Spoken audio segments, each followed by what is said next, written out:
Sometimes women reach out to me and they want to work with me. They pay me for my time and they are reaching out to me to tell me something that they're going through relationship wise, and they want me to kind of help them sort out what it is that they are going through.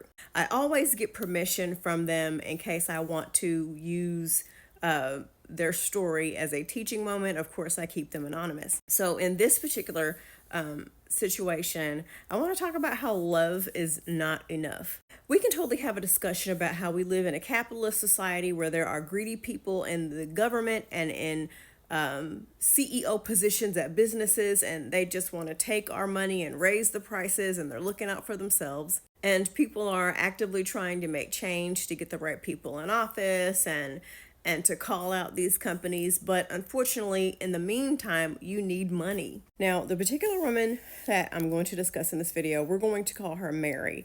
And she is going through a rough time financially, and her being able to reach out to me and work with me was a birthday gift that one of her friends gave her. So anyway, we're going to call this young woman Mary, and we're going to call her boyfriend Ethan. Her boyfriend does not have a place to live, nor does he have a car. He rides the train at night in order to get some sleep, to put a roof over his head.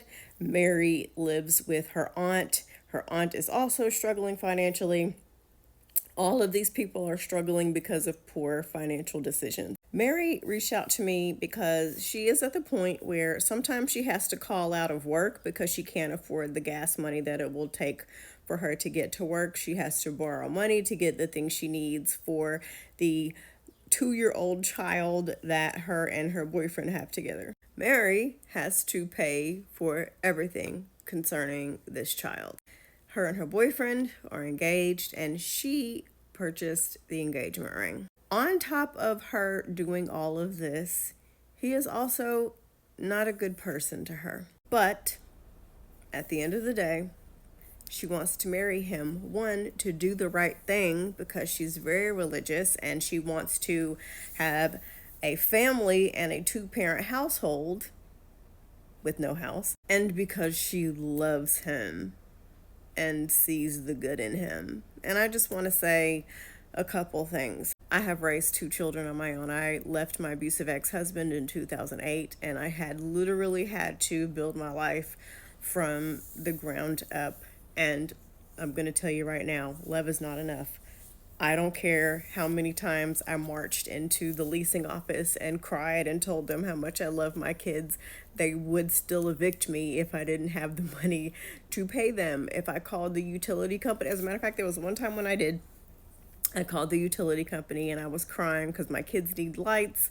And they said, well, try applying for assistance, but the bill is still due on this day. I have had cars repossessed in the past. At the end of the day, they want their money, and they don't care how much you love your family or your partner. You have to pay bills. You cannot go to the grocery store and pay for diapers with the love that you have for your child. You cannot pay for a prescription medicine that your child needs and go to the pharmacy and cry and tell them how much you love your boyfriend. They're going to look at you crazy. She also shares with me that she is constantly looking for jobs for her boyfriend. So I said this, look, Mary, you're already struggling now. Your boyfriend, he works on and off, not consistently. He has nothing. You are lucky that you have a family member that's letting you live with her and not pay rent. If you and your boyfriend get married, where exactly are y'all going to live? Now, her aunt is not going to allow him to live in her home. And I have to, I understand that under that circumstance. I totally get that. I said, has your boyfriend found consistent work yet? Has he found a job that he has stayed at and he is making a consistent living? No. From the jobs that he has inconsistently worked at, has he saved any money? No. Is he trying to get a car? No. Is he looking for a job right now? No. Okay. So, what are we talking about here? Y'all are never going to be able to get married because your aunt's not going to let you stay with her. He don't have a place. Well, I'm trying to get a place. Okay. So, you're going to be the provider, all right? Have you saved any money? No. What are we talking about here, Mary? Well, I love him and I want this to work out, and we've been together and we had a baby, and I think it's the right thing to do because God said and the Bible said and this and that. And I said, okay, I'm not super religious, but I do understand the Bible. I was raised in, reading the Bible and Christian when I was younger. I've read the Bible backwards and forwards. I get where people can twist it. And I said, okay, you really think the God that you believe in would want you to be with someone who ain't got a pot to piss in? I said, I get that you believe that God wants you to marry this person, but God didn't. If you believe all this, why did you have a baby by them? I'm sure God didn't tell you that. So why are we picking and choosing what we're doing here? I said, if we're going by religion, if we're going by your religion, technically you've already messed up. Well, I just want to make it right. Sweetie, he's not even trying to make it right. He ain't got no consistent job.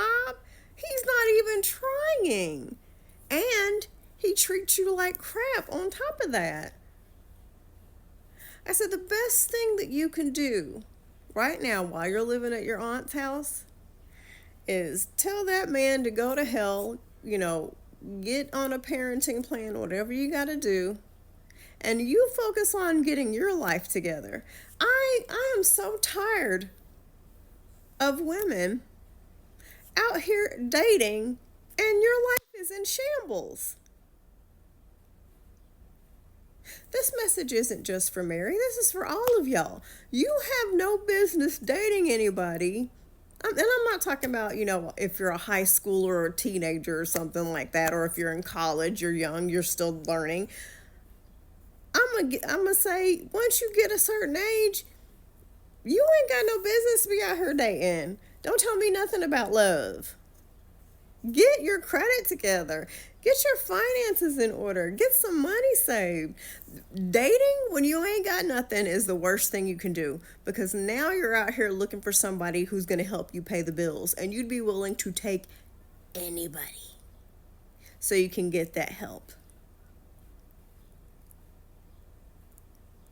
I said, Mary, your friend gave me her hard-earned money as a gift to you, and I would hope that you don't waste this time with me, because apparently she really loves you and cares about you. And I said, if you continue on in this relationship, if you continue on the path that you're going on, it's going to be the same in another 10 years. Or let's say you do save some money and you finally get established and you get a place. He's going to come in that place and still do absolutely nothing. And I said, you have a chance while you're at your aunt's house to focus and get your shit together. If you're on that path, you and your son have a chance of succeeding. But on this path with this man, you will lose. And he might even cheat on you, because broke men cry that they feel emasculated all the time and they don't feel needed.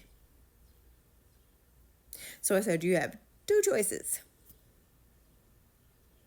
You can show your friend and yourself and your son that you're worth a damn and that he's worth a damn, and you can get your life together, or you can continue to say, you know what, I'm going to be hard-headed, and you'll learn in about 10, 20 years when you've lost everything, trying to chase up behind a good-for-nothing man. It's up to you.